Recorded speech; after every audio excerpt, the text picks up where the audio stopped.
Bom dia a todos e todas. Vamos dar início, então, à nossa TPC de Ciências Humanas, da Diretoria de Ensino de Presidente Prudente. Eu sou a Daiane, PCNP de Geografia. Estão comigo aqui a PCNP Susan, Sociologia, o PCNP Júlio, de Filosofia. Sejam muito bem-vindos, bem-vindas. Esperamos que nós tenhamos uma manhã produtiva, bons momentos aí de formação. Vamos iniciar então com a nossa pauta. Pode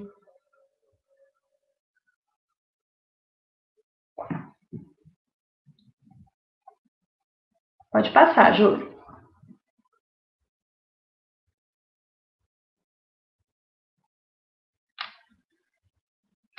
Bom, pessoal, vocês estão acompanhando todo o movimento que a SEDUC vem fazendo em relação à recuperação, aos projetos de recuperação. Claro que nós, de todas as áreas, sabemos que deverá ser o nosso foco, com o retorno das aulas presenciais, seja lá quando esse retorno acontecer, o nosso foco deverá ser a recuperação das aprendizagens, desse período aí que tão conturbado que nós tivemos. E nesse movimento que a SEDUC vem fazendo, vem se priorizando muito a questão da leitura. Já era um planejamento da própria diretoria de ensino, do próprio núcleo pedagógico, trabalhar a leitura nos diferentes componentes, nas diferentes áreas, e a nossa proposta vai ao encontro do que a SEDUC vem pensando agora em relação à recuperação. Então, hoje, sendo a TPC da área, nós propomos um momento de reflexão com vocês sobre os desafios da leitura na sociedade atual, e vamos pensar um pouquinho, discutir um pouquinho sobre a leitura nas ciências humanas. Aí vocês verão que nas próximas ATPCs nós teremos um desdobramento, trabalharemos a leitura em cada componente, ok? Pode passar, Ju? Então, nós traremos um pouquinho uma discussão, uma reflexão sobre a concepção de leitura para Paulo Freire. Depois, uma discussão sobre a sociedade atual, uma abordagem mais teórica, E aí vamos propor alguns momentos de reflexão, ok?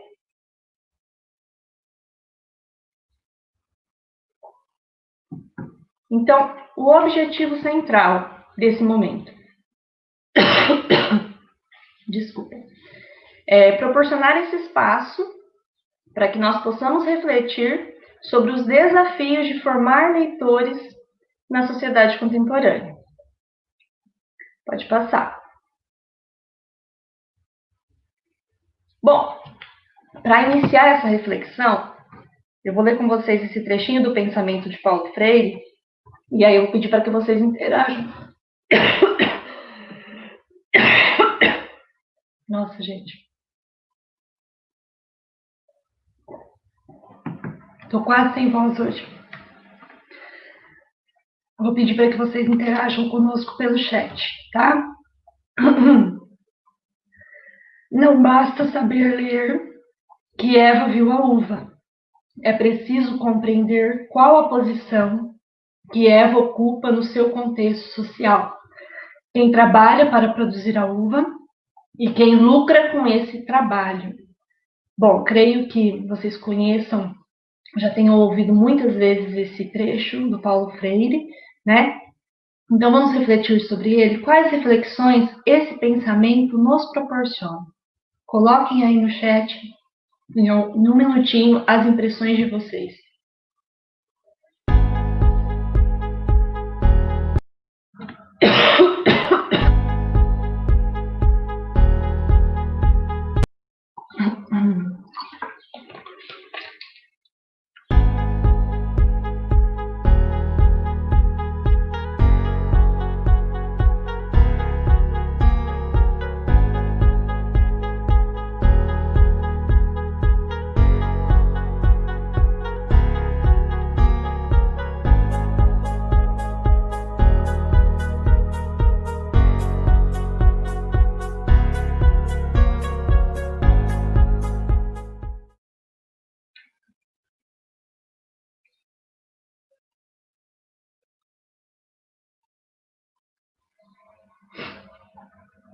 Bom, estão aparecendo algumas contribuições.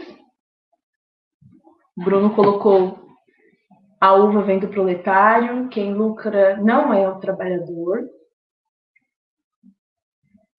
No momento atual, em que estamos perdendo nossos direitos trabalhistas, essa frase é extremamente pertinente. Foi a reflexão da Cláudia. Passou alguma, pessoal? Me ajudem aí. A Regina disse: a leitura não é e não pode ser um ato mecânico e descontextualizado. A leitura deve levar à compreensão da realidade e da nossa condição de humanidade. Uma pequena parcela que chamamos elite, a uva, a Águida colocou: a uva é mais um produto do agronegócio, a geografia trabalha as relações econômicas envolvidas, econômicas e sociais envolvidas. Ana Cláudia coloca: a leitura hoje mais do que nunca é um desafio. As crianças cada vez mais têm preguiça de ler, o digital se apoderou das suas mentes. Laerte coloca: na antiga cartilha, Caminho Suave, havia algo semelhante. Havia regiões que não conhecia sequer a plantação de uva. Paulo Freire era marxista, não podemos não perceber. Perdi aqui a fala do. Não podemos não perceber as questões de classe. É a fala do Bruno. Bom, muito bem, tem muitas contribuições, é interessante. O João Marcos colocou: é necessário ir além da decodificação das letras do alfabeto, é preciso compreender a mensagem, o contexto, o conteúdo de cada uma das palavras. É isso mesmo, né? E é justamente essa reflexão inicial que nós quisemos propor. Pessoal, então, tá dando para me ouvir bem? Eu vou falar um pouco mais baixo do que eu costumo falar, porque a minha garganta tá raspando muito e eu vou acabar perdendo a voz. Tá dando para me ouvir bem? Tá tranquilo? Bom, depois a gente dá uma olhada nas outras contribuições, vão interagindo aí pelo chat, que é bem interessante, tá? Eu já vou puxar dessa reflexão a nossa reflexão para a leitura nas ciências humanas. Pode passar, Júlio, por favor. Pode passar mais um. Bom, eu vou chamar a atenção para o que está ali em laranja, desse trechinho, tá? Como vocês foram colocando. Vocês colocaram que não basta degotificar, né? A leitura do mundo precisa estar articulada à leitura da palavra, né? Se a gente considerar na perspectiva de uma política cultural, essa leitura precisa instrumentalizar os estudantes, instrumentalizar os cidadãos, para que eles consigam pensar o espaço, consigam refletir sobre a produção do espaço, os atores que agem nessa produção, as instituições, né, a ponto de que consigam se organizar na luta contra a opressão e a injustiça. Esse referencial que nós trouxemos Pérez, é um artigo, né, ela traz um pouco da questão da leitura na geografia e nas ciências humanas no geral. Pode passar, Júlio. Então, o nosso foco tem que ser essa articulação da leitura do mundo com a leitura da palavra. Bom, então, como vocês colocaram na reflexão, pensando na frase, no pensamento ali do Paulo Freire, nós temos que ter em mente que a leitura não pode ser algo mecânico. Pelo contrário, né, eu preciso dar condições para que o estudante ele consiga entender o que está no seu entorno, né, na perspectiva de uma prática transformadora. Né? Então, ele vai estar ali relacionando o tempo todo a leitura com o mundo ao seu entorno.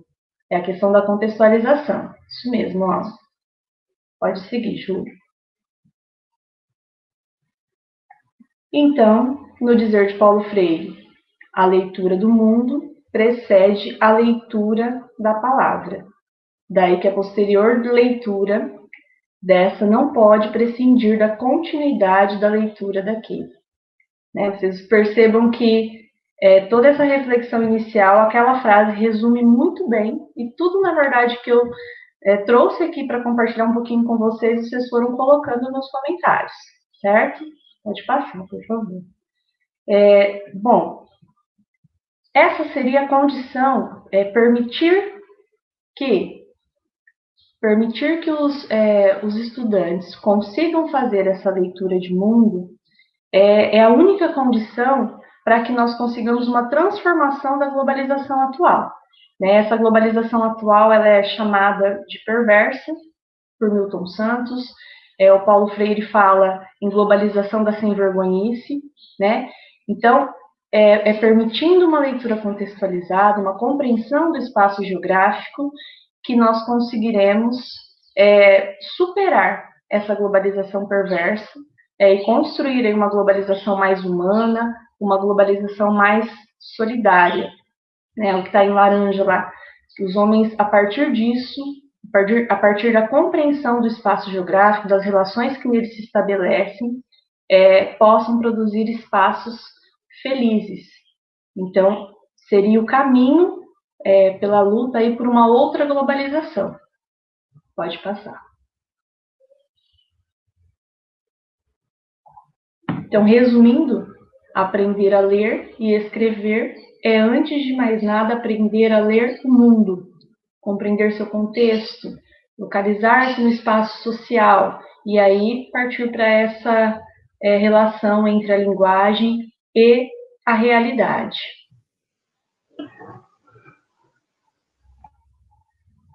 Bom, quando nós pensamos na geografia, em específico entre aspas, porque o tempo todo aqui na minha fala, a gente pode ir refletindo nas ciências humanas como um todo, porque é a história, é a geografia, é a sociologia e a filosofia que vão fornecer os elementos aí necessários para que essa leitura aconteça, né, e dando possibilidades para uma transformação da realidade.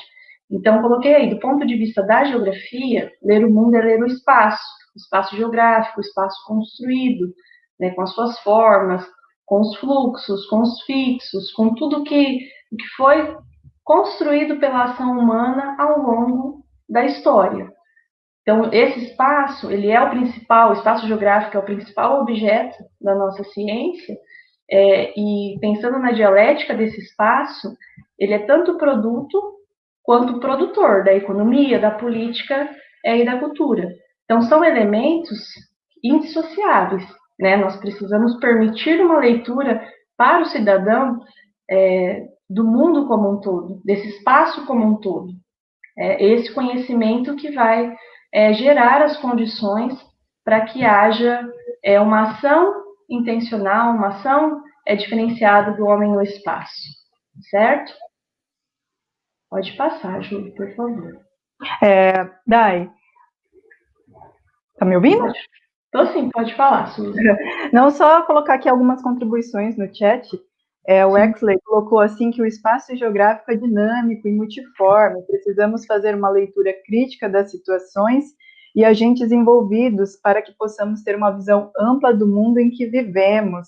A Maria Menezes também colocou que é muito importante leitura também na área de humanas, né, falando que tem livros muito bons, né, e já fizeram um trabalho interdisciplinar com a língua portuguesa. Legal, legal. Vocês vão perceber que, assim, em outros momentos, nós vamos trabalhar um pouco mais as questões da técnica, né, das técnicas de leitura, né, de como ensinar o aluno a ler, como ensinar o aluno a ler um texto geográfico, um texto histórico, um texto sociológico, filosófico, enfim, né, não é dizer que não é importante, nós temos que usar aí, ter em mãos algumas técnicas, porque a leitura se ensina, né? Se ensina o aluno a ler para compreender um texto, né? Pode voltar nos slides, Júlio. Eu acho que é o anterior, né? Peraí. Passou um? Ah, tá. Uma questão que eu já tinha comentado, por isso que você passou, né? Então, ler o mundo é estudar a sociedade. entendendo que o espaço é uma instância da sociedade, né? Pode passar. Não. E aí vem ali um conceito de território usado, que tá até entre aspas, porque nesse caso, território usado, o Milton Santos usa como sinônimo de espaço geográfico, tá? Se nós pensarmos nos usos que são feitos do território, são esses usos que vão determinar aí, de certa forma, o tipo de vida que cada sociedade leva. É importante entender que, por exemplo, eu consigo entender hoje o meio que nós estamos, como agem as grandes corporações, por exemplo, os organismos internacionais, eu consigo entender esse uso que se dá ao espaço, considerando o meio que nós estamos, esse meio técnico, científico, informacional, a globalização, né? Se nós voltarmos e formos fazer um estudo aí da evolução da técnica, havia modus vivendi, que ele chama aí, modos de vida diferentes em cada época, conforme essas técnicas foram sendo apropriadas, foram sendo implementadas no espaço, né? Desde o momento lá do controle do fogo, como está aí, até a conquista do espaço. Então, a sociedade vem construindo uma série de técnicas e é isso que vai determinando a forma como essa sociedade se relaciona com o meio. E é um conhecimento imprescindível para se entender o mundo atual. Né? Pode passar para o próximo, por favor.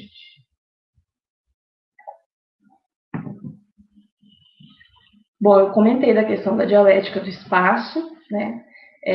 Aqui desse trecho, o que eu comentei também, a geografia é uma disciplina histórica.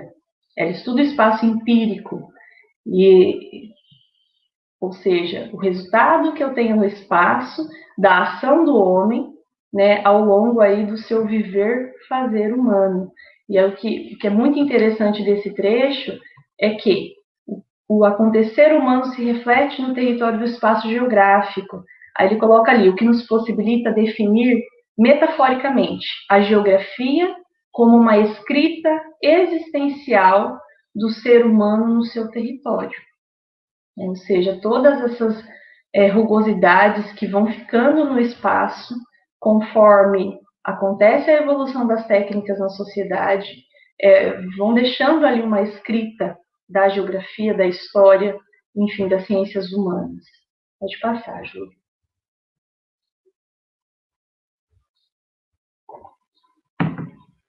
Então, Milton Santos ele traz a questão do fenômeno técnico, né? A história é uma sucessão de técnicas, como eu já acabei adiantando um pouco antes. Então, essas técnicas, conforme elas vão se sucedendo, vão sendo desenvolvidas, as marcas vão ficando no território, e aí vem um ponto que nós achamos fantástico de pensar, né, que primeiro o homem escreveu o mundo pela técnica e pela ação. Depois falou o mundo, transformando-o pela linguagem. O trechinho está lá embaixo. Ó. Começa em laranja primeiro. Primeiro o homem escreveu o mundo pela técnica e pela ação. Depois falou o mundo, transformando-o pela linguagem. E por último, o homem registrou o mundo, nomeando. Pode passar. Que aí tem um pensamento-chave, que é esse aqui. Então, o ato de aprender a ler e a escrever deve começar a partir de uma compreensão muito abrangente do ato de ler o mundo. Então, coisa que os seres humanos fazem antes de ler a palavra. A questão que primeiro veio a técnica, né? Se nós formos olhar, a técnica, o sistema de ações dos homens no espaço foram deixando suas marcas para que depois viesse a questão da linguagem. Então, até mesmo historicamente, os seres humanos primeiro mudaram o mundo, depois revelaram o mundo, e a seguir escreveram as palavras. E aí é aquela questão, quando nós colocamos lá de início, que pensamos por uma outra globalização, como o livro do Milton Santos, né, uma globalização mais solidária, é necessário esses conhecimentos para que conhecimento de classe, de pertencimento de classe, para que a partir daí haja essa libertação. né? E a sociedade, principalmente as classes populares, possam apossar-se do mundo e transformá-lo, né? Pode passar.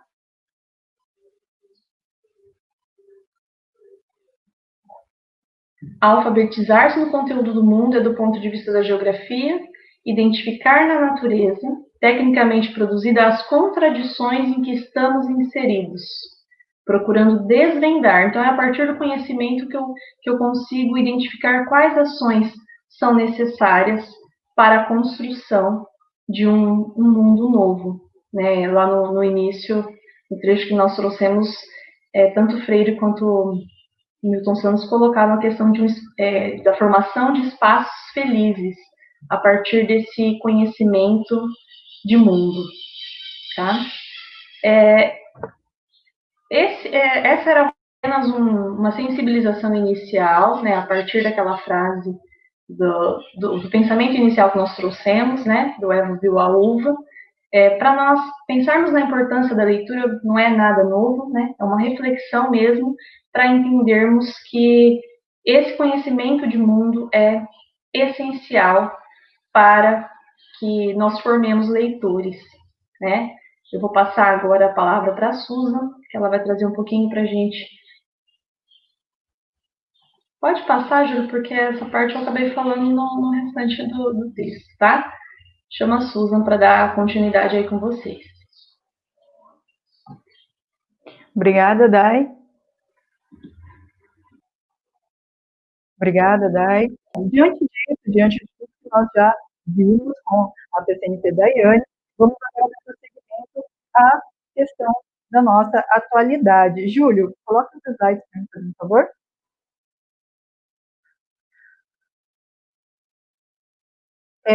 Antes eu vou lançar para vocês um questionamento, né? Colocando aí a questão da leitura, em que sociedade nós estamos vivendo, né?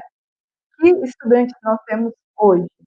Então, vocês podem ir colocando aí no chat para mim, né? Como que vocês percebem a sociedade atual?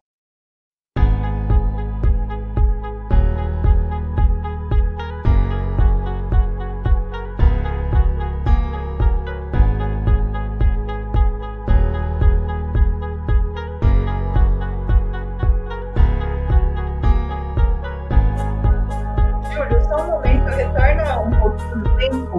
Deixa eu retomar minha fala aqui, que o pessoal aqui no chat está colocando e não conseguiu ouvir, né? Cortou o áudio, pessoal.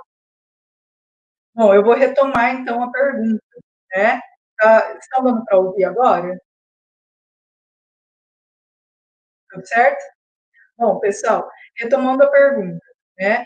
Qual sociedade nós estamos vivendo, né? Que estudantes nós temos? Como vocês percebem, né?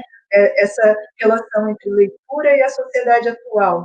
Então, coloquem para mim no chat as impressões de vocês que nós estamos tendo sobre a sociedade hoje. Pode colocar o tempo novamente, Júlio.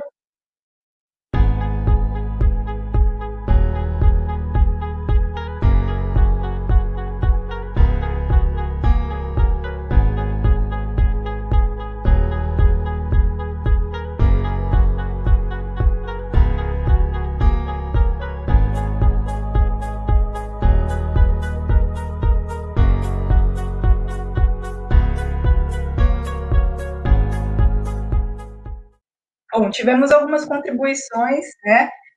Carla colocou relações, produtos, tudo é muito líquido, né? E alguns aí colocaram aí que a questão... Pessoal, agora vocês estão me ouvindo? Natália, uma sociedade egoísta, impressa. Bom, pessoal, sociedade egoísta, todos vocês estão indo nessa linha, né?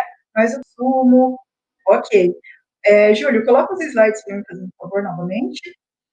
A sociedade de excesso de informação. Pessoal, então, essas são as percepções que nós temos hoje, e de acordo, então, com tudo isso, né, nós vamos ver um pouco sobre a modernidade líquida, o conceito de Bauman, tá bom? Júlio, pode passar os slides? Bom, então nós temos, antes, né, eu preciso esclarecer alguns conceitos, né? O Bauman, ele ele tinha antes um termo que ele chamava de pós-modernidade, né, que era compreendido nas obras dele como um tipo de condição humana da sociedade atual, né? Porém, não se refere à visão de mundo construída na era pós-moderna, né? De acordo, então, com Bauman, pela confusão semântica, né, ele fez aí uma mudança nesse conceito, tá? Então, de acordo com isso, ele começou a evitar o termo em suas obras e passou a utilizar a metáfora de liquidez, né? Então, assim, para expressar o que compreende dos tempos atuais, de mudanças, né? Na escrita, na obra da modernidade líquida, em contraposição à modernidade sólida. Então, ele vai utilizar, a partir deste momento, esse conceito de metáfora de modernidade líquida, ok?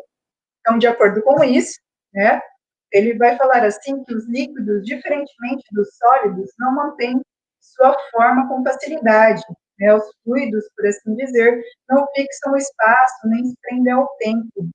Né? Ele, então, vai falar assim que enquanto os sólidos não têm dimensões espaciais claras, mas neutralizam o impacto e, portanto, diminuem a significação do tempo, existem efetivamente a seu fluxo ou o tornam irrelevante, os fluidos não se atêm muito a qualquer forma ou estão constantemente prontos e propensos a mudá-la. Assim, para eles, o que conta é o tempo, mais do que o espaço que eles ocupam, né?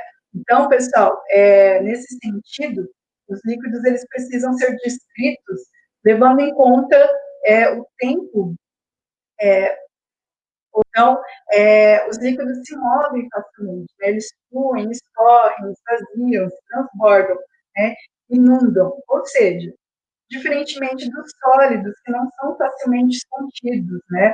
Então, a extraordinária mobilidade dos fluidos é o que associa a ideia de leveza, né? E essas são as razões para considerar a fluidez, né, uma metáfora aí para os tempos que nós vivemos, para essa nova fase, né? Novas maneiras aí de se viver, segundo o Bauman. Ok, pessoal? Pode passar o slide, Júlio, fazendo favor. Então, segundo o autor, essa é a identidade que se ajusta ao mundo em que a arte de esquecer é um bem não menos, se não mais importante do que a arte de memorizar, né? Então, pensando aí no conceito de leitura, né, no que nós vimos até então, né, e o que Bauman fala sobre, né, a sociedade atual. Pessoal, em relação a isso também, nós vamos falar mais sobre os Bauman, sobre esse conceito nas próximas formações, porque, é claro, para abordar tudo que deveria ser abordado, esse tempo ele é limitado. Né? Então, assim, nas próximas formações que nós vamos ter abordando os conceitos de consumismo e etc., nós vamos, então, entrar novamente com os autores, com os teóricos, tá? Então, é só explicando aí que é por este motivo que nós fizemos recortes, ok?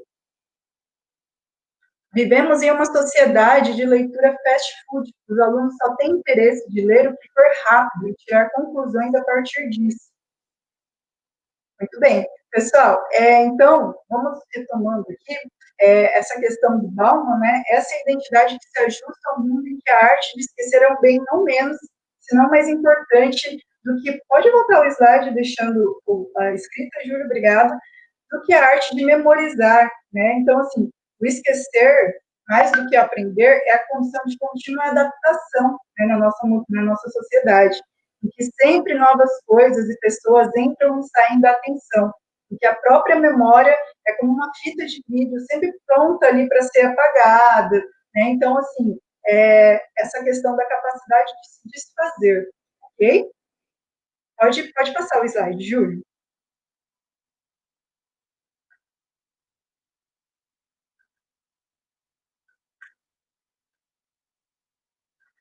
Então, nós temos aí, segundo Bauman, a cultura líquida moderna não se sente mais uma outra cultura da aprendizagem e da acumulação, como as outras culturas registradas nos relatos de historiadores e etnógrafos.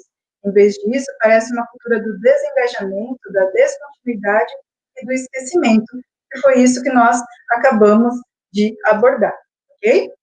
Bom, pessoal, então, nós podemos aí perceber que as preocupações mais intensas e obstinadas que assombram esse tipo de vida hoje, né, é a questão aí de você não seguir o mesmo ritmo da sociedade, ok? Então, por exemplo, nós temos aí as redes sociais hoje em dia, né, que com a linha do tempo, essas transformações rápidas, nós, então, nosso cérebro começa a ser programado de uma outra forma em relação à leitura, certo?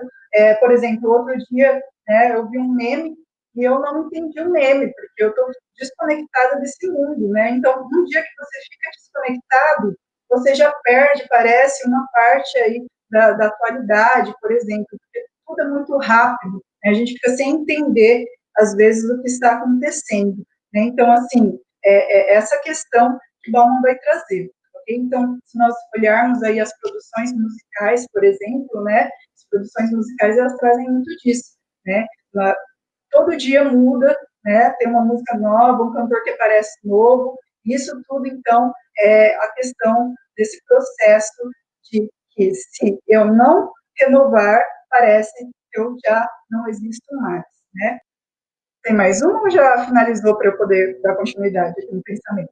Ok. Então, só finalizando aqui o pensamento, pessoal, é que, assim, na modernidade líquida é um momento, né, que a sociabilidade humana, ela experimenta transformações nos processos, tá bom? Então, nós temos aí alguns tópicos, né? Por exemplo, a metamorfose do cidadão, um sujeito de direitos e deveres, indivíduos em busca de afirmação no espaço social, então teve essa mudança, a passagem de estruturas de solidariedade coletiva para as de disputa e competição, um enfraquecimento de sistemas de proteção institucional, as intempéries de vida, gerando aí, por exemplo, uma questão de permanente ambiente de incertezas, ok? A colocação da responsabilidade por eventuais fracassos no plano individual e o fim do planejamento a longo prazo. Então, essas foram as mudanças, segundo Bauman, que a sociedade vem aí enfrentando, ok? Bom, de acordo com isso, pessoal, eu vou passar, vou ler aqui algumas contribuições no chat novamente, antes de passar a palavra para o Júlio. Bruno colocou que a pandemia é uma quebra das velocidades com distanciamento e necessidade de quebra de ritmo. Exato, nessa nova fase, né, essa problemática que veio para nós, né, fez com que a sociedade nem saiba como lidar direito devido a essa quebra no ritmo, né? Então parece assim que nós vivemos em um outro espaço, né? Porque antes era tudo muito corrido, agora continua sendo, porém de uma outra forma, né? Então teve uma quebra nisso, realmente. Maria Salete colocou estudante cheio de informações, mas sem saber o que fazer com elas muitas vezes. Maria, isso também Bauman também aborda, né, que na sociedade hoje nós temos muita informação, mas pouco conhecimento, porque nós não nos aprofundamos tanto, né, nas leituras, né, ou às vezes nós fazemos leituras superficiais, né, então, assim, Bauman também vai levantar essa questão. O Bruno colocou assim, a pandemia solidifica a liquidez da sociedade, né? Então, assim, vocês estão colocando aí algumas vertentes de todo esse pensamento em relação à educação hoje, né? A Bruna continua, apesar das pessoas, inclusive as escolas, ainda tentarem manter o mesmo ritmo, que demonstra uma falta de sensibilidade ao momento atual. Isso nós vamos ver também em outras formações. Ok, pessoal, total falta de sensibilidade, né? Então, assim, essa transformação, segundo Bauman, está acontecendo, né? Segundo as leituras. Porém, assim, como nós podemos, então, fazer a sociedade transformar esse ritmo, né? Então, inclusive, o Bauman, ele cita Michel Maffesoli, né, falando sobre o tempo linear e o tempo continuista, né? Que antes, por exemplo, o tempo linear, ele tudo tinha um começo, um meio e um fim, né? Então, tudo ali ele era planejado, não tinha esse processo, uma organização.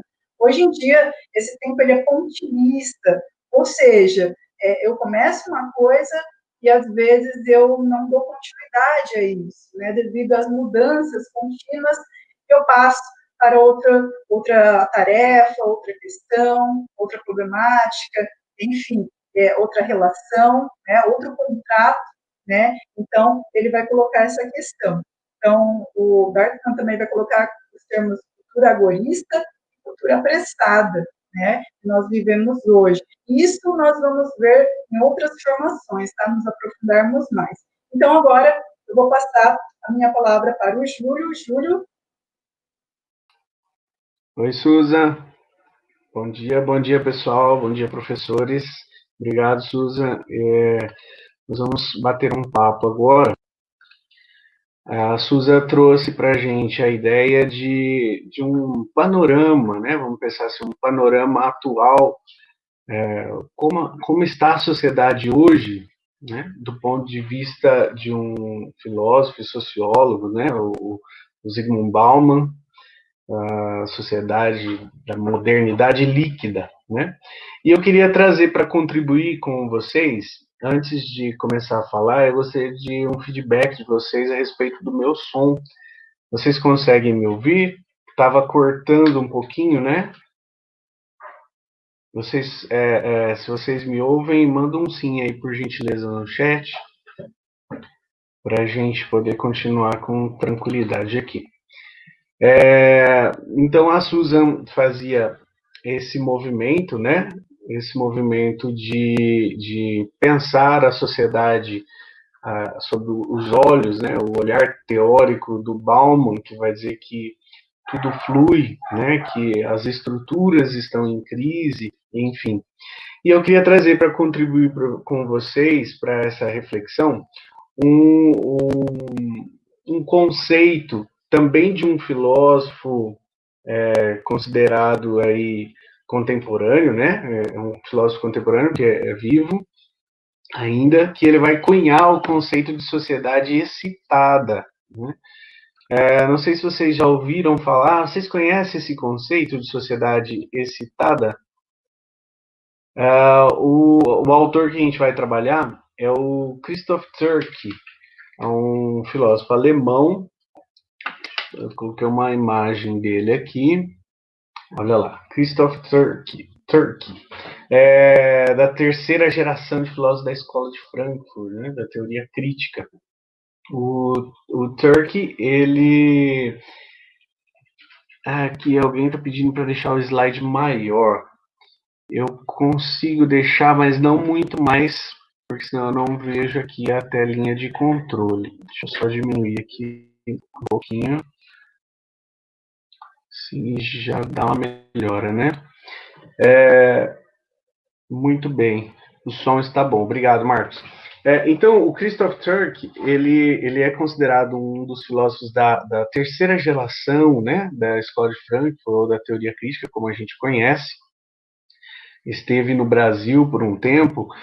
Ele é um filósofo alemão, como eu falei, professor da Escola de Artes Visuais de Notre Dame, na França, e da Universidade de Madureira, também desde a partir de 95, e também foi professor visitante da Universidade Federal do Rio Grande do Sul, em Porto Alegre, de 91 a 93, né? Oi? O pessoal está pedindo para você aumentar o quadro dos slides para poder fazer a leitura, né? Deixa eu só pegar aqui, que eu acho que eu coloquei o... Deixa eu pôr inteiro. Pronto. Isso. Acho que fica melhor, né?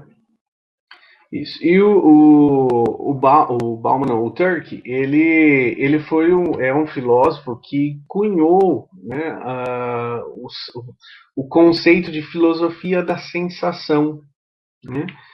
Ele ele tem um livro muito lido, né? Ele é a base. Ele tem vários escritos, evidentemente, mas esse livro é o que projetou, né, a carreira dele, vamos assim dizer. O livro Sociedade Excitada, Filosofia da Sensação. Nesse livro, ele vai reconstruir a história do significado do conceito de sensação, né? Ele vai tentar cunhar uma evolução do conceito de sensação, pegando desde a etimologia original da palavra, né, o que significava sensação quando a palavra foi criada, né, que tinha um uma ideia muito próxima do que a gente entende hoje por percepção, né? Até chegar ao conceito de sensação no tempo cotidiano nosso, que está muito mais ligado a uma excitação, né? Ou vamos pensar assim, um exagero de estímulos nas nossas percepções, né? Porque esse trabalho de pensar essa excitação na sociedade, ele vai chamar de filosofia da sensação, tá? Então, só para a gente retomar e entender o movimento que a gente está fazendo, né? Então, a gente começou fazendo um bate-papo sobre a importância do ato de ler, né? Em Paulo Freire, a leitura, o quanto ela é importante. E aí, agora, a gente entrou com a Susan falando da sociedade atual e eu encerro a fala falando da sociedade excitada, porque, na verdade, a gente quer traçar um pouco um panorama de como está a nossa sociedade atual. Porque é nessa sociedade que vai se dar a leitura. Uma vez que a gente viu que em Freire a leitura não é só ler decodificando as palavras, mas fazendo primeiro a leitura do mundo, né? Porque a partir da leitura do mundo eu posso ler a palavra, e a palavra também, conforme eu vou lendo, eu vou também lendo o mundo, numa dialética, possamos assim dizer. Então, por isso que a gente está trazendo dois referenciais de autores que fazem uma leitura da sociedade contemporânea, né?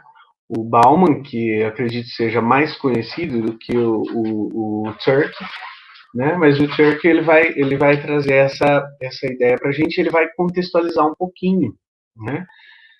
O Bruno está dizendo aqui que hoje a gente frui e não usufrui, né? É bem isso, Bruno. É bem isso. Então, o que a gente percebe aqui, né? Para o Turk, a sociedade excitada, ela expressa a continuidade da sociedade industrial capitalista e distingue sua fase atual estetizada, né? Vamos entender aqui esse trecho. Eu ia falar que sim, que a sociedade excitada não é uma mudança, não há uma mudança grande do ponto de vista, vamos pensar assim, de uma era histórica, né? Como foi a passagem da antiguidade para a Idade Média, né? Ele não vai falar que não houve uma ruptura, mas houve uma distinção em continuidade com a sociedade capitalista industrial, só que houve uma distinção agora na fase atual, que é uma fase que passa agora por uma estetização, né? Aqui no sentido etimológico da palavra estética, né? No sentido de percepção. Então, é como se a fase que o capitalismo hoje, na nossa sociedade, proporciona para nós, nos impulsiona, na verdade, a viver um excesso de percepções, um exagero nas percepções. A gente vai perceber um aumento muito grande de estímulos nas nossas percepções, né? Então a gente fala que é uma fase estetizada, né? A palavra estética no sentido literal, né? De percepção. Então olha só, se em primeiro momento a gente tem uma sociedade industrial capitalista, no segundo momento, agora, nós temos uma fase estetizada. É nessa fase estetizada que a gente percebe que a exploração ela não vai acontecer somente na questão econômica, mas ela vai acentuar na percepção humana. A gente vai falar um pouquinho disso já já, né? Como que se dá a exploração numa sociedade excitada, ou seja, aqui o sentido do excitada que o Turk coloca é no sentido de extremamente estimulada, tá? E a gente vai ver que tem um porquê disso.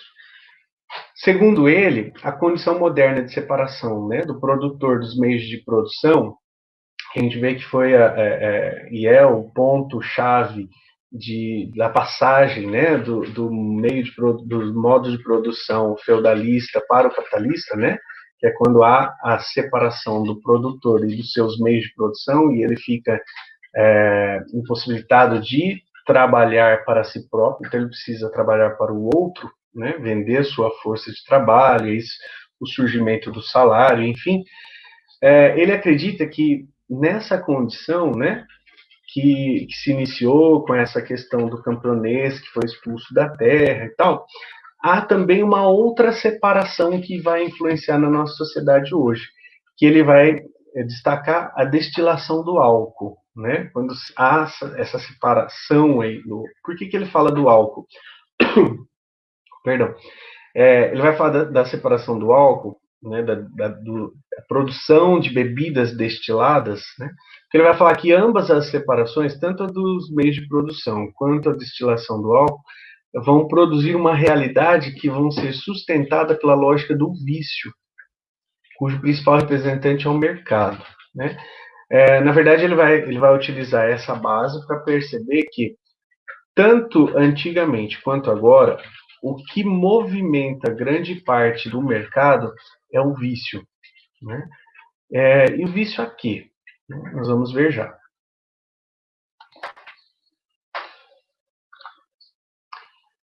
Ele vai dizer que a expansão do mercado como meio de socialização fez e continua fazendo crescer a necessidade de tudo e de todos assumirem formas extraordinárias para se tornarem percebidos. Até tem uma frase do Berkeley, né, que é um filósofo, ele vai dizer que ser é ser percebido. O que nós temos por trás dessa fala, né?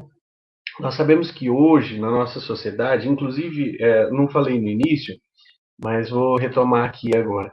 O Christoph Turk, ele inicia esse livro, né, Sociedade Excitada, fazendo uma referência ao livro do Guy Debord, né, A Sociedade do Espetáculo. Ele vai falar, olha, se antes a gente tinha uma sociedade que precisava do espetáculo, ou buscava somente aquilo que tinha caráter espetacular, hoje o espetáculo já não funciona mais para nós, né? Porque nós estamos tão excitados que até aquilo que é mais espetacular não faz mais sentido para nós. Então nós precisamos de uma outra forma de percepção, né? E aí isso vem ao encontro dessa fala, né? Que vai falar que o tempo inteiro, né?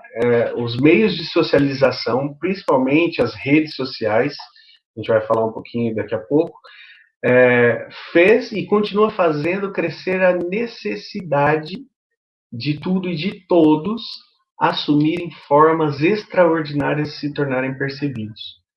Para ele, no fundo, né, o que a nossa sociedade está vivendo hoje é uma necessidade, está sendo criadas necessidades em nós de ser percebido pelo outro, né? E os meios de comunicação são grandes ferramentas para a manutenção disso, tá? Como que está aqui no chat? Oi? Deixa eu falar as contribuições do chat aqui para você. Legal. Colocou, hoje a gente frui e não usufrui, né? E continuando, ele colocou que inclusive se reflete nas pessoas. Muitos diagnósticos de hiperatividade, existem estudos sérios que mostram essa tendência como resultado desse superestímulo, né? Quando não estamos produzindo, estamos consumindo. Isso. Perfeito. Tem mais? Seriam essas, por enquanto. Tá. Muito bem. Então, o que a gente percebe? É bem isso que o Bruno falou, né? A ideia aqui do vício, que o Turk coloca, é mais no sentido da repetição, né? Se a gente pensar, por exemplo, o trabalho industrial, ele é um trabalho repetitivo, né? E hoje, né, a gente fala assim, hoje, vamos pensar assim, uma pessoa que não trabalha num polo industrial, né, como que se dá essa repetição, né? Essa repetição, ela se dá por conta da necessidade que nós temos de principalmente, nós vivemos na era da informação, né? Na verdade, alguns autores vão dizer que nós estamos entrando na era da desinformação, pelo montante de informações que a gente recebe. Mas a gente tem dentro de nós uma ânsia de querer saber de tudo. E esse querer saber de tudo gera em nós uma necessidade de ver tudo, visualizar tudo. Então, um exemplo bem claro disso é a forma como a gente acessa as informações no nosso celular, por exemplo. Não é? Você entra numa rede social, Facebook, Instagram, por exemplo, e você vai passando, né? É o movimento do dedo que a gente faz, né? A gente vai passando, vai passando, vai passando, como se a gente quisesse olhar tudo e nada escapar de nós, né? E o Turk, ele vai falar justamente sobre isso, que é essa sensação de que a gente precisa visualizar tudo, a gente precisa se inteirar de tudo, sobretudo do ponto de vista da informação mesmo, né, de ter acesso a diversos tipos de informação, vai gerar essa repetição que vai gerar em nós o vício, né? E aí ele vai dizer, olha, qual é o problema disso tudo? Ele vai dizer que a capacidade da gente se fixar, deixa eu colocar aqui o slide para vocês visualizarem. A capacidade de fixar-se em algo vai sendo prejudicada pela movimentação imposta aos sentidos e pela vontade de atingir o todo, a imensidão que se gostaria e não se consegue, né? Então, vejam bem, como a gente quer atingir o tudo, né, o todo, ou seja, a gente quer saber de todas as informações, o que está acontecendo no mundo, a gente quer se inteirar, e a gente não vai conseguir, é óbvio que a gente não vai dar conta de tudo. Isso gera, essa movimentação, né, de visualização de tudo, gera nos nossos sentidos uma dificuldade de fixar-se em alguma coisa, né?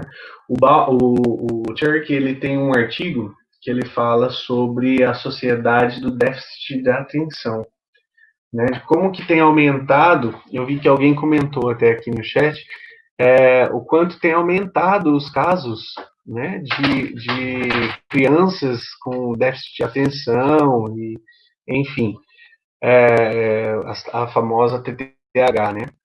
Então, o Turk, ele vai afirmar justamente isso, que essa movimentação imposta aos nossos sentidos constantemente vai gerar em nós essa dificuldade, essa fragilidade em se fixar em alguma coisa, né? E aí, olha lá a fala dele, né? Cria-se um imenso potencial de distração, um tipo de percepção que não mais sente a si própria como tal, porque está à disposição. Não pode mais envolver-se com nada sem reservas, sempre mirando de soslaio para outras coisas, né? Essa parte aqui eu acho que é interessante a gente retomar, né? Olha lá, eu destaquei aqui, potencial de distração. Hoje nós temos, isso é fato, né? Nossa realidade nós vemos que há um potencial muito grande em nós de distração. A gente se distrai muito facilmente, né? Isso se deve justamente por quê? Porque nossa percepção está à disposição, né? Justamente porque nós fomos treinados para isso, né? Principalmente com o uso das tecnologias. Vejam bem, gente, aqui não é uma crítica à tecnologia em si, tá? Porque a tecnologia, a gente sabe que é um resultado do avanço da sociedade, né?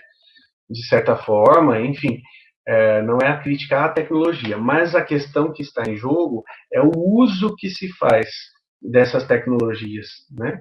Então, como a Susan tinha comentado a respeito do Bauman, né? Dizer que agora o que importa é o tempo, né? A gente vai ver que agora nós fomos colocados no lugar do produto, em que nas redes sociais, por exemplo, as redes sociais e os comerciantes, no modo geral, eles vão disputar por nosso tempo, né? Então, por quê? Justamente a nossa percepção, ela está alheia, ela está solta para quem quiser pegar, né? Esse é o sentido. Dá licença só um minutinho.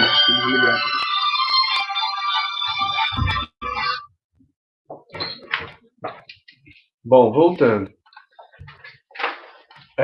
Então a gente eu trouxe aqui alguns exemplos no livro do Church, né, a Sociedade Excitada.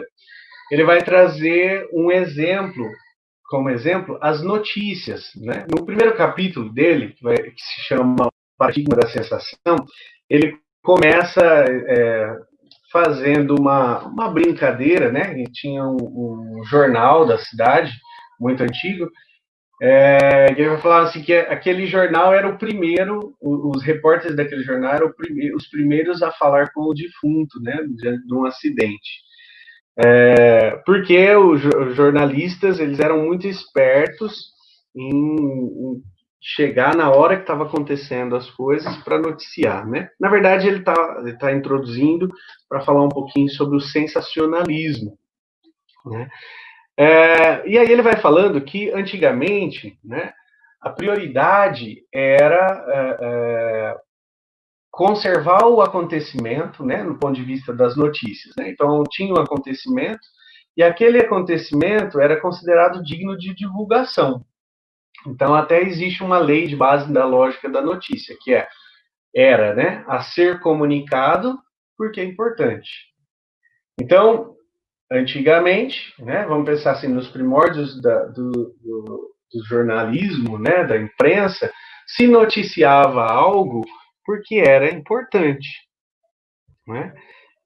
E agora, né? Agora nós temos uma diferença. Ele vai falar que atualmente já não mais representa a ornamentação de acontecimentos explosivos, né? Mas também o fazer explosivo dos acontecimentos.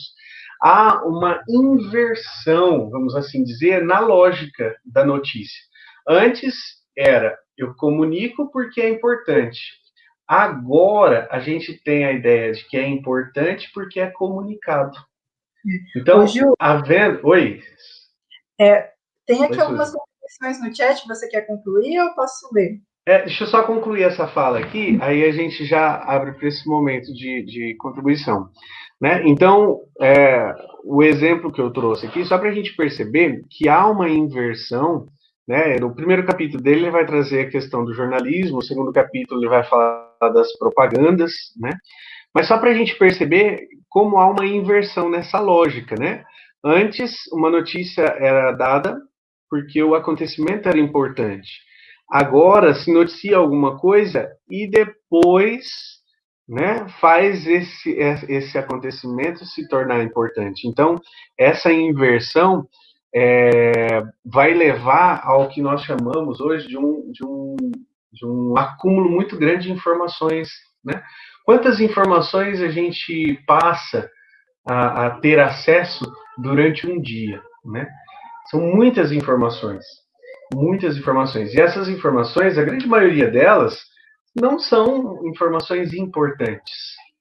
Mas a tendência é a repetição ficar aparecendo na nossa tela do celular, ficar aparecendo nas redes sociais que a gente vê, para que a gente dê vamos dizer assim, o nosso aval para que aquela informação seja considerada importante. Vamos ver, Suzão, o que temos aí de colaboração? Sim, deixa eu só atualizar aqui.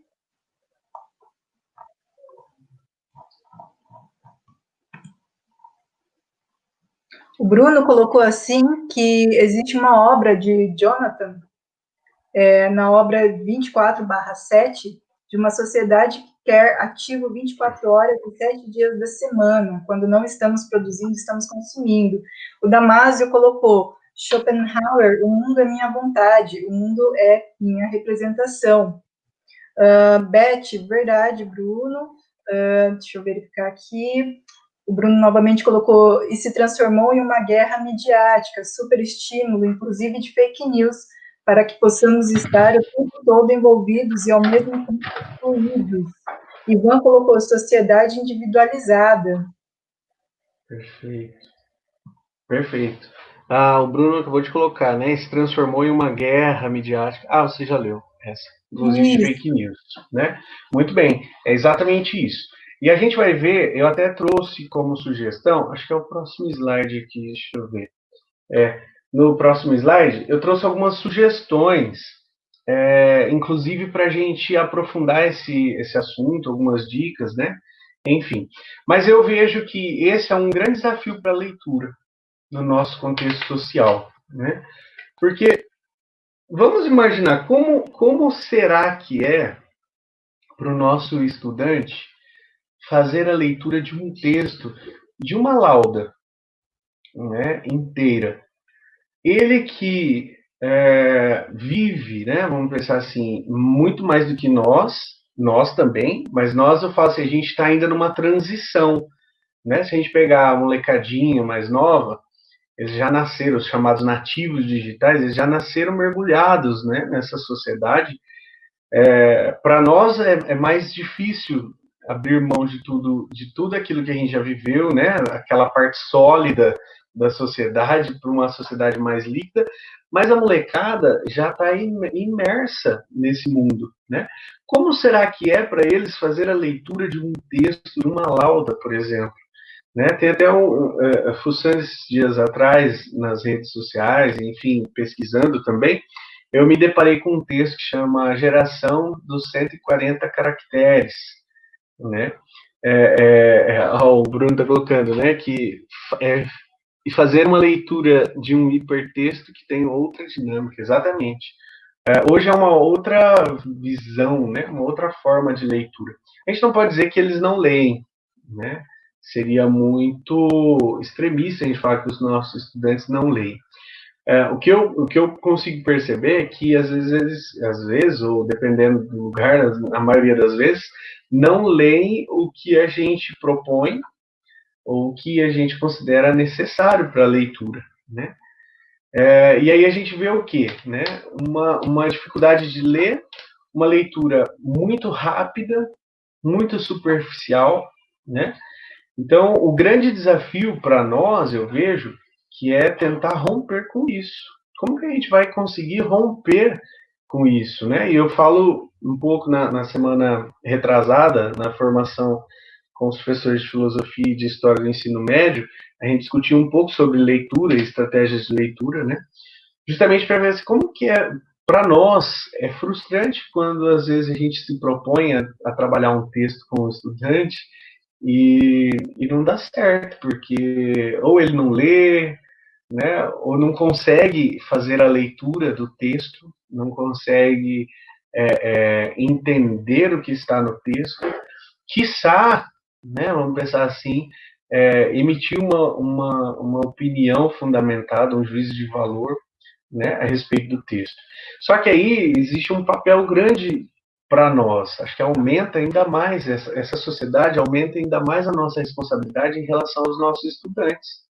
Se nós temos como objetivo ajudar eles a sair dessa inércia, né, a deixar de ser tão alienado do ponto de vista da própria leitura, né, dessa leitura de mundo, né, aumenta ainda mais nosso esforço. Como que a gente vai fazer, né?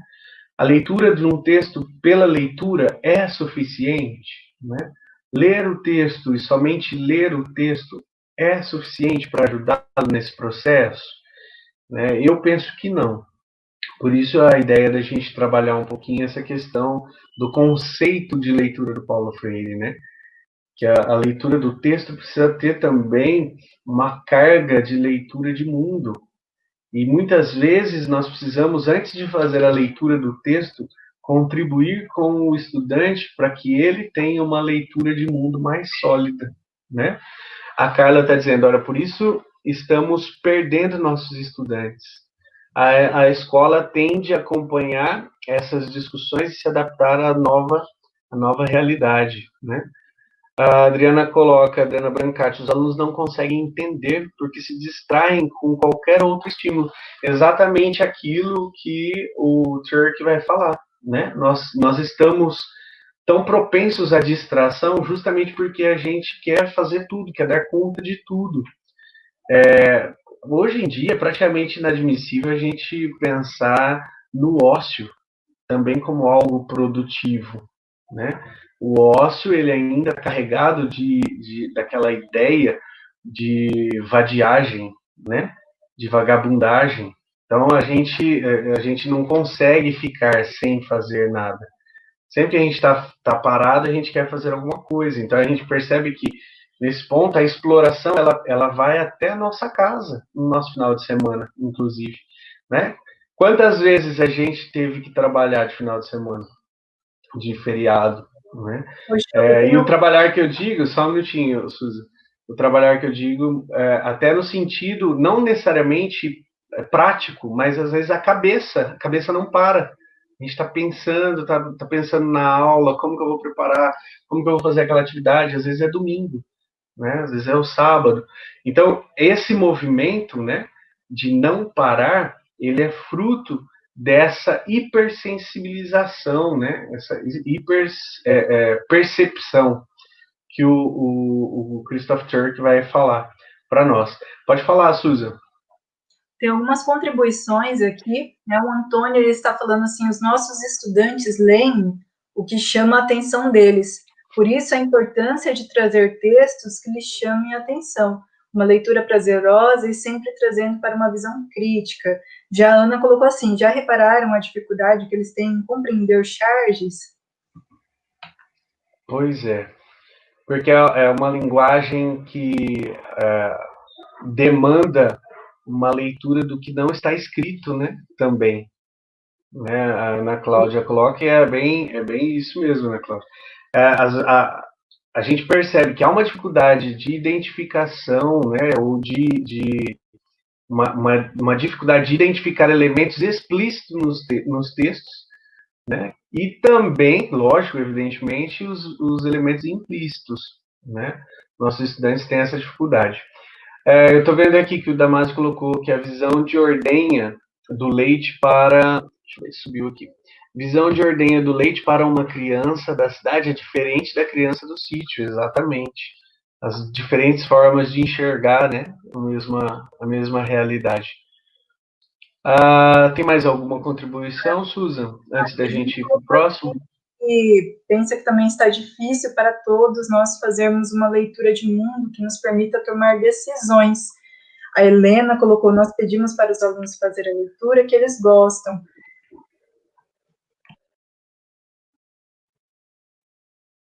Muito bem, muito bem. Eu penso assim, a gente tem que tomar muito cuidado, aí assim, é a minha visão, tá? Eu acho que a gente não deve só fazer, vamos pensar assim, não só fazer o que o estudante gosta. A gente precisa partir do que ele gosta, né? Que eu acho que fica mais fácil pensar assim. É só a gente lembrar da alfabetização do Paulo Freire, né? Como que ele alfabetizava, né? As palavras geradoras. Ele partia de palavras que estavam ligadas ao contexto daqueles trabalhadores, daqueles adultos, né? Que precisavam da alfabetização. E essa contextualização, eu acho que nunca ela foi tão necessária quanto agora, nos tempos atuais. A gente precisa muito contextualizar, sob o risco de a gente viver um monólogo dentro da sala de aula. Porque os alunos, eles não se identificam. Né? A gente precisa, eu penso que é a hora da gente trabalhar esse contexto mesmo, né? Em que o texto está inserido. Ou inserir um texto no contexto do estudante, ou buscar um texto do contexto dele, e a partir dali a gente poder trabalhar. Né?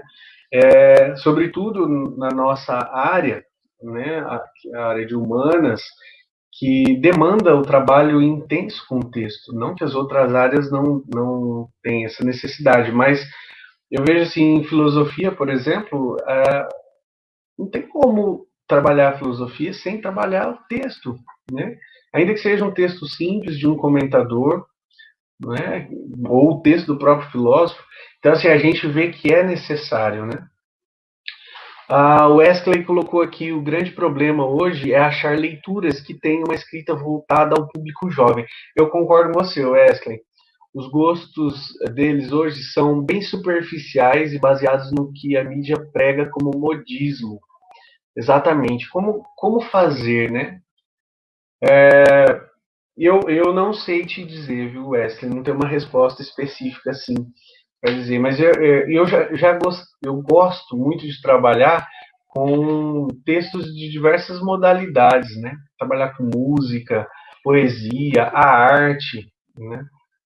Charge, eu gosto de trabalhar muito com charge, porque é uma realidade que, embora talvez não faça parte do cotidiano específico da maioria dos alunos, pelo menos tem um chamariz, né? A imagem, ela chama muita atenção. Então, talvez seja uma alternativa aí, né? A Carla colocou fazê-los produzir textos, né? Pois é, Carla. Na semana retrasada, a gente estava falando sobre a importância de saber fazer as perguntas, né? Os questionamentos para a compreensão do texto e saber fazer perguntas para a interpretação do texto. Porque só quando ele compreende, ele interpreta, ele é capaz de produzir um texto, né? Então, às vezes, nós também, na nossa ânsia, a gente acaba propondo atividades mais avançadas que não trabalharam anteriormente, numa etapa anterior, a compreensão ou auxiliou o estudante a fazer essa interpretação do texto, né? Colocando a sua opinião fundamentada, evidentemente, né? Mas sabendo se colocar diante do texto, trazendo essa visão de mundo que é chamada de conexão, né? Conexão leitor-mundo, leitor-texto, leitor-leitor. Então, essa visão, ela precisa estar mais familiarizada para nós. Eu acredito que seria uma das formas que a gente teria para vencer um pouco esse desafio da leitura nesse contexto que nós temos hoje, né? Muito bem. Júlio, pode falar, Susan. Aqui, né? O Exley colocou: enquanto os professores devemos tentar falar a língua do aluno, mas ao mesmo tempo manter conceitos e habilidades do referido tema que estamos trabalhando. Denoir colocou: os alunos preferem outras mídias para obter informações. Em tempo não basta só estimular a leitura, mas a escrita como forma de expressão. Antônio: trabalhar com memes. O Exley continuou: gosto muito de charges também, inclusive assisto diariamente o canal do YouTube, charges do Maurício Ricardo, que retrata o cotidiano de maneira humorística. Perfeito, perfeito. Muito bem, muito bem. A Amanda está colocando: acho essa reflexão importante, porque ficar apenas naquilo que o estudante gosta é um sério risco de nivelar muito por baixo. Então, partir do que é mais próximo do aluno, mas buscando um aprofundamento. Exatamente. Eu acho que eu apostaria na leitura de algo dentro do contexto do estudante, aquilo que ele gosta, mas como uma etapa de sensibilização, de motivação para a aula, né? Para o assunto da aula. Porque aí a gente consegue trazer. Pode falar, Susan. Só também dando uma sugestão, né, que existem professores que trabalhavam, né, no presencial com caderno de atualidades, né, onde o aluno buscava as reportagens, as notícias, né, que achava interessante, lia aquelas notícias e levava para a sala. Esse mesmo movimento dá para ser feito também, né, no online. Então, assim, pelo menos ele vai em busca de uma leitura para refletir sobre e depois levar as suas impressões para a sala, né? Perfeito, perfeito. Muito bem. Eu trouxe aqui para a gente, agora assim, mais a título de contribuir um pouquinho para esse complemento da nossa formação, perdão, algumas sugestões para a gente aprofundar o assunto. Aqui para mim parece que travou a tela, Susan. Você está vendo o slide de novo? Sim, para aprofundar no assunto. Isso, beleza. Então, eu não sei se vocês viram, saiu recentemente na Netflix, quem acessa a Netflix, o documentário chamado Dilema das Redes, né? Eu tive a oportunidade de assistir e eu confesso que eu fiquei assim chocado, né? Um pouco óbvio, né? Já sabia, já tinha uma visão um pouco, mas o que é esse documentário, né? São alguns ex-funcionários de grandes empresas como Google, Facebook, Instagram e outras redes sociais, que decidem falar um pouco de como que funciona, o que está por trás das redes, né? e numa linguagem bem simples, não é uma linguagem complexa, que dá para entender bem, a classificação etária é para 12 anos, tá? Desse documentário. E eu achei assim fantástico a forma como eles colocaram, né? E a ideia, né? Até peguei uma sinopse breve para trazer para vocês, né? Olha, o dilema das redes, que é o nome do documentário, escancara aspecto manipulador das redes sociais, né? Que vai do vício em estar conectado até a polarização política. O documentário lançado na Netflix mostra as grandes empresas de tecnologia, como, né, essas grandes empresas de tecnologia conseguem prever e até influenciar o nosso comportamento. Então, o documentário ele vai falar justamente sobre isso. Ele vai mostrar um pouco como que funciona essa dinâmica para nos manter conectados. Essa dinâmica para nos manter o tempo todo online. Por quê? Né? Tem um porquê. Deixa eu só pegar aqui. Aqui. Até tem uma fala aqui do Tristan Harris, que é o ex-funcionário da Google. Ele diz assim, olha, as pessoas acham que o Google é só uma ferramenta de busca, que o Facebook é só onde eu vejo os meus amigos, mas elas não percebem que eles estão competindo pela sua atenção. Né? Ele lembra uma máxima, se você não está pagando pelo produto, você é o produto. É o chamado capitalismo de vigilância, né? Que vai trabalhar com a manipulação mesmo, né? Porque fala assim, por que essas redes querem a nossa atenção, né?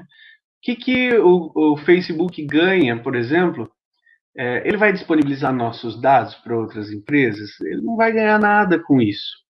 Mas o que ele vai ganhar é sabendo e estudando e analisando o nosso comportamento nas redes. Porque aí sim ele vai poder oferecer o espaço para outras empresas oferecerem os produtos para nós, no tempo que nós estamos online. Então, a grande guerra, né, vamos pensar assim, é tentar manter a gente online o máximo que a gente puder.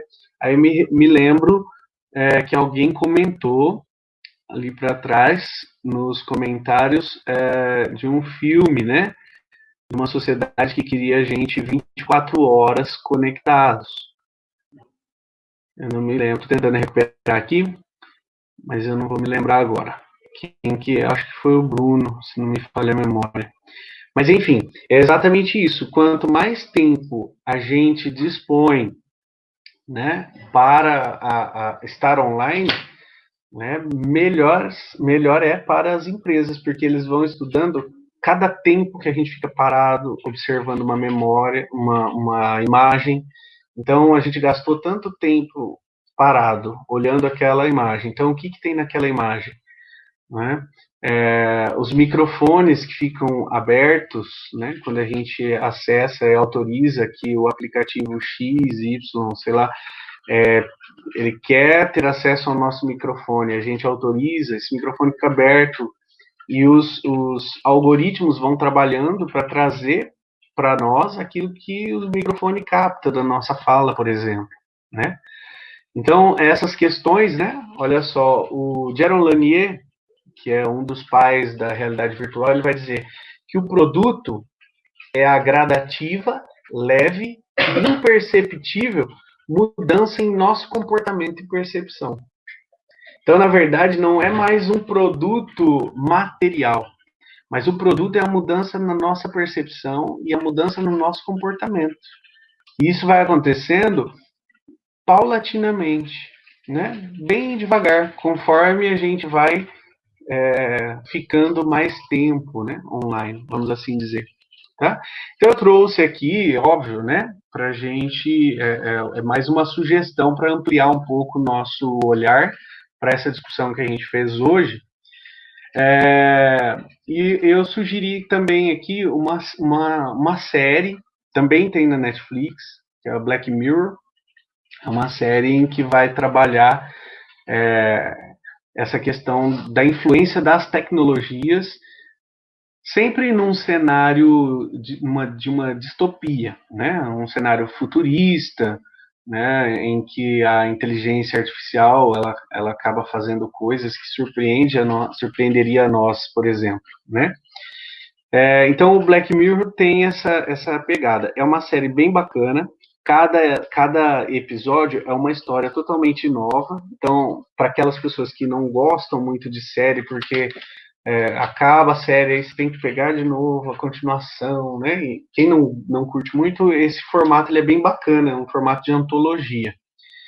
E eu trouxe aqui como sugestão o primeiro episódio da temporada 3, chamada Queda Livre, que conta a história de uma jovem, que é essa moça que está em primeiro plano, aqui de vestido cor-de-rosa. Conta a história dela como uma moça que tinha alguns ideais de vida. Ela tinha um sonho de comprar. Eu vou soltar alguns spoilers, tá? Mas só para a gente entender um pouquinho. Ela tinha um sonho de comprar um imóvel, enfim. Só que ela vive numa sociedade em que até financiamento bancário é liberado pela quantidade de like que a pessoa tem, né? Então, essa quantidade de like, ela precisava conquistar uma quantidade grande, né, de like para ela poder, inclusive, ser liberado a ela um empréstimo bancário. E aí ela vai até últimas consequências. Então, eu trouxe, assim, como sugestão, que eu acho que vale a pena assistir, muito bacana. Tem, acho que 53 minutos, 50 minutos o episódio, né? Trouxe também, como citei no início, né?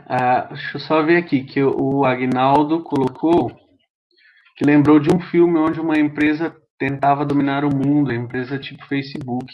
Você lembra o nome do filme, Agnaldo? A Lívia coloca, parece ser bastante interessante, é uma boa para as aulas de tecnologia e inovação. Exatamente, Lívia, é super bacana. Tanto o documentário quanto a série do Black Mirror tem vários episódios que são bem bacanas para trabalhar com os estudantes, né? O Grande Show de Truman, né? O Fernando está colocando aqui, que é um clássico aí dos filmes, né? Muito bem. A governamentalidade algorítmica, coloca o Bruno. O Wesley diz que eles nos manipulam e direcionam o que devemos comprar de acordo com os nossos interesses. Exatamente, é a teoria da bolha, né? Que a gente fica dentro de uma bolha, que vai aparecendo sempre as mesmas coisas para nós, aquilo que faz parte do nosso perfil, até que a gente se decida por comprar. E o comprar, entendam bem, não é necessariamente despender de dinheiro, né? Mas despender de tempo. Se você gasta tempo vendo tantos vídeos, né?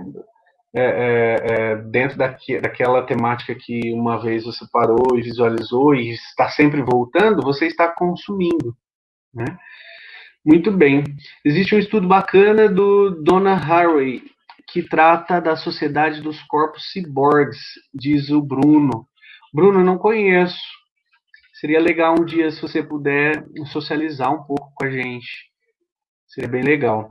O Wesley coloca, na verdade, após a pandemia, precisamos de uma desintoxicação da tecnologia. Verdade, Bruno. Wesley, é isso mesmo. A antropologia ciborgue, as vertigens do pós-humano. Muito bem. Gente, muita coisa, né? Eu trouxe aqui também uma sugestão de leitura do livro Guy Debord, né? A Sociedade do Espetáculo, no original aqui em francês, né? La Société du Spectacle.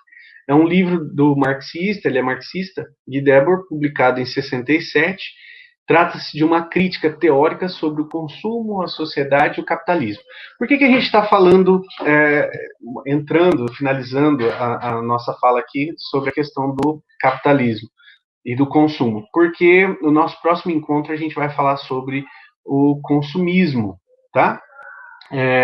O Susan, você está por aí? Coloca. Tá. Eu não estou conseguindo colocar o link. Eu também não consigo, tá do formulário. Chat. Eu vou tentar aqui colocar, porque já estamos no nosso horário. Enquanto vai abrindo ali, olha, a importância do ato de ler, né, que é o livro que a gente comentou hoje, do Paulo Freire, e as nossas referências, tá? Então, queridos, aqui, eu queria, de antemão, agradecer a todos vocês pela paciência mais uma vez, né, conosco, nessa formação, dizer que eu fiquei muito feliz com a interação de vocês, né, a participação. Eu acho que esse momento vai sempre enriquecendo cada vez mais todos nós, né? As meninas vão abrir o microfone para poder despedir de vocês, enquanto eu coloco no ar aqui o link do formulário. Sim, Júlio. Obrigada, pessoal, a participação de todos vocês. Desculpa pelos recortes no áudio, realmente eu não sei se é a minha internet que está ruim ou é o meu notebook que eu preciso trocar novamente, que ele é novo, mas ele realmente está dando esses recortes. Então, desculpa se não deu para ouvir algo e aí, por isso, né, fez com que alguns aí não entendessem, né, algumas partes da minha formação, tá? Então, desculpa pelos recortes no áudio, e eu agradeço também imensamente a participação de todos vocês, ok? E é sempre muito bom estar com vocês, ok? Obrigada, pessoal. Tchau, tchau. Deixa eu habilitar agora a Daiane. Dai, seu tchau. Agradeço muito a participação de todos vocês. Espero que nós tenhamos contribuído de alguma forma com a formação de vocês. Eu só quero deixar um recadinho para vocês lembrarem do Flink Sampa, tá? Dos vídeos, da produção dos vídeos sobre o protagonismo dos afrodescendentes, tá? Qualquer dúvida, tem o material lá no blog, da minha última TPC, tem do da Susan também, tá? E foi todo o material para a escola. Então, nós estamos aguardando os vídeos de vocês, tá bom? Tchau, tchau, até a próxima. Muito bem. Pessoal, o link foi, então, aí para vocês. Vou colocar mais uma vez. Já está liberado, tá? Agradeço a todos e a gente se vê no próximo encontro. Um abraço.